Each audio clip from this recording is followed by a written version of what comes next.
the unknown of transplant, I think, is the scariest thing, because you just don't know when it's coming, how long it's going to take, who it's coming from, you know, when it's going to be. So that was the scariest part, I think. Yeah.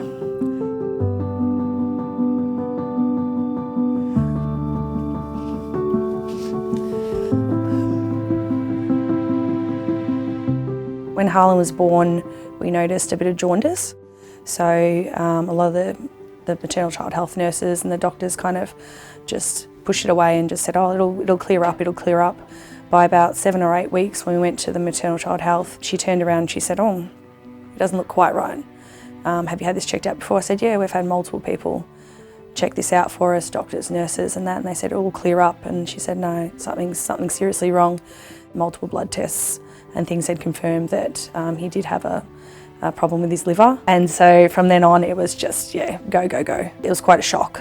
And you're constantly playing catch up, just trying to think, you know, the possibilities of what could this be or whatever. So by the time we spoke to the doctors and the nurses at Royal Children's, and they had confirmed that he did have a problem with his liver, you know, we were on the road to having the initial surgery, which was called a Kasai, and that was only a few days later. After he had the Kasai procedure, we were told to go home and just wait to see if it was successful, because you wouldn't know for a few months. But slowly the doctors realised through testing that things were progressively getting worse. It wasn't having any effect at all. So they did talk to us about the possibility of a liver transplant.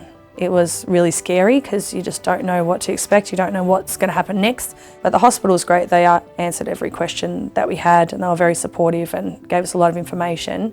But just the unknown of transplant, I think, is the scariest thing, because you just don't know. We didn't know how long the wait would have been. So you go on the wait list, but it could have been the next day, it could have been next week, it could have been the next year. We weren't sure. So just waiting for the phone call, you were on edge all the time, thinking, oh, is this it? Anytime the phone rings, is this it? And you're just constantly, you know, on edge. But unfortunately for Harlen, things got a lot worse. So he ended up having an internal bleed. So he was in induced coma for a week in ICU at the Royal Children's. So we lived in the Royal Children's for, from late November till January.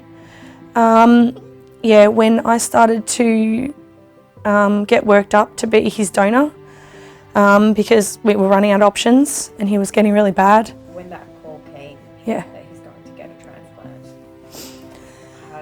how was that for you, your partner, family? Oh, it was a relief. Harlen was still in hospital and we'd come back down and there was just thousands of these white butterflies everywhere, right? And I thought, oh, it's a bit strange, right? Something felt different.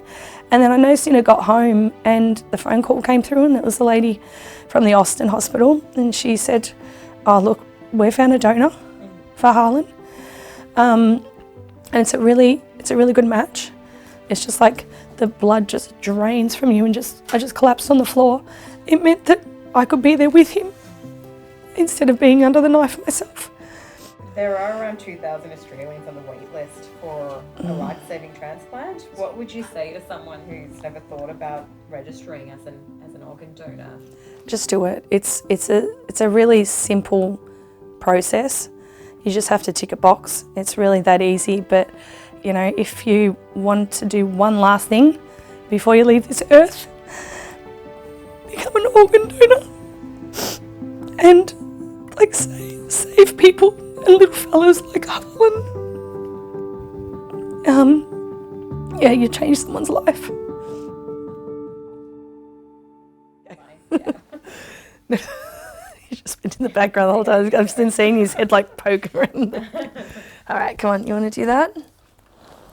Come here. Yeah, can you hold my hand for me?